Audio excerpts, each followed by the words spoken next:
Video করছি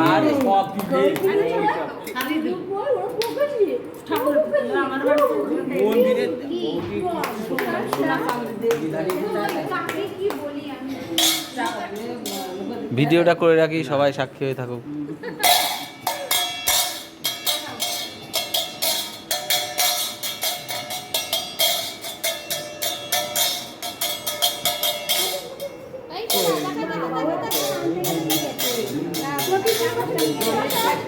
বাবা ডাকছে মিষ্টিগুলোতে নাও একবার করে।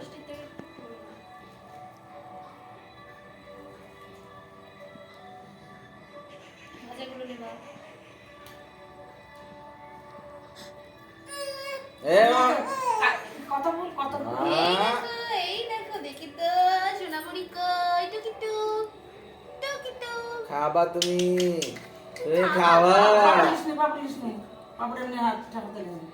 না না ওইগুলো খাবে নাকি? ও মুখে থাকালে না না পাপড়ে মশ মেশে তো সামনে টুকু চলে যাবে, একটুখানি ইয়া করি একবারে মুখ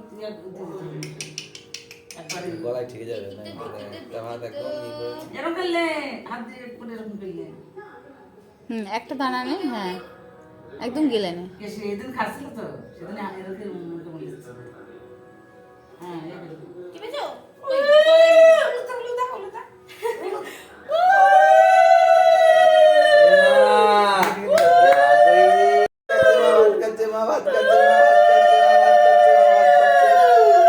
মামার মুখে ভাত খাচ্ছে রে।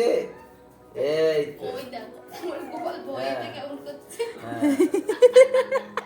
জাল লেগেছে নাকি এরকম করে?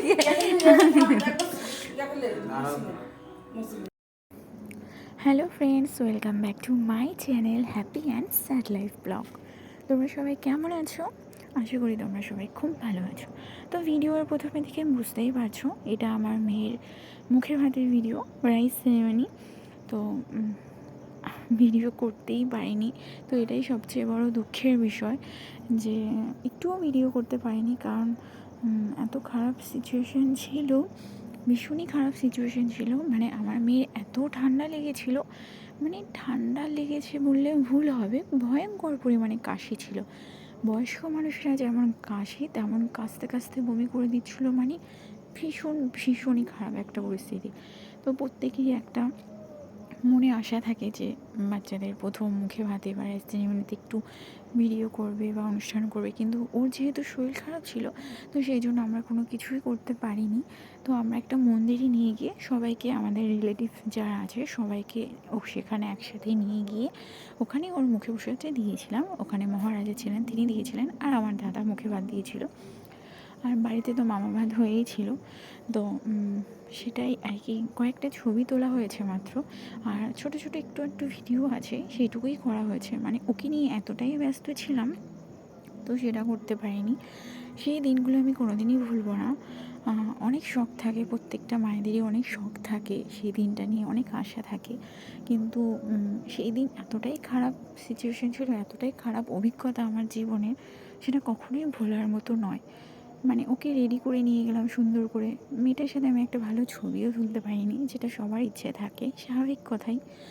সেখানে নিয়ে যাওয়ার পরেই এত কান্না করছিল, এত কাশছিল, কাশতে কাশতে বমি করে দেওয়া, না কিছু খাচ্ছিল, না কারো কোলে থাকছিল, এমনকি এত কান্নাকাটি করছিল, তোমরা কয়েকটা ছবি দেখলেই বুঝতে পারবে।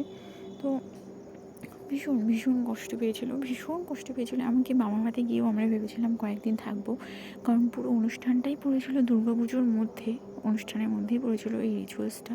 কিন্তু সেখানে গিয়েও আমরা থাকতে পারিনি, কারণ ওর ভীষণ পরিমাণে কাশ ছিল, ভীষণ পরিমাণে ঠান্ডা লেগেছিলো, আর কাশিটা কিছুতেই কমছিল না। তো ভীষণই খারাপ একটা অভিজ্ঞতা। তো যার জন্য ভাবলাম এতদিন ভিডিওটা করতেই পারিনি, ছাড়তে পারিনি, ভাবলাম যে যেটুকু আছে ছবি সেইটুকু দিয়ে তোমাদের সাথে শেয়ার করে রাখি, কারণ আমি চাই আমার জীবনে ঘটে যাওয়া প্রত্যেকটা ঘটনা, প্রত্যেকটা জিনিস তোমাদের সাথে ছোটো বিষয়গুলো শেয়ার করতে, যাতে সেটা স্মৃতি হয়ে থাকে। কারণ আমার মনে হয় যে সময়ের মতো চলে যায়, শুধু স্মৃতিটুকুই রয়ে যায়। তো আমরা কি করতে পারি, সেটুকু জাস্ট ছবির মাধ্যমে, ভিডিওর মাধ্যমে সেটা রেখে দিতে পারি, সেটা পরে দেখলে কী হয়, ভালো লাগে, এটাই। যাই হোক, তোমরা সবাই ভালো থেকো আর দেখতে থাকো।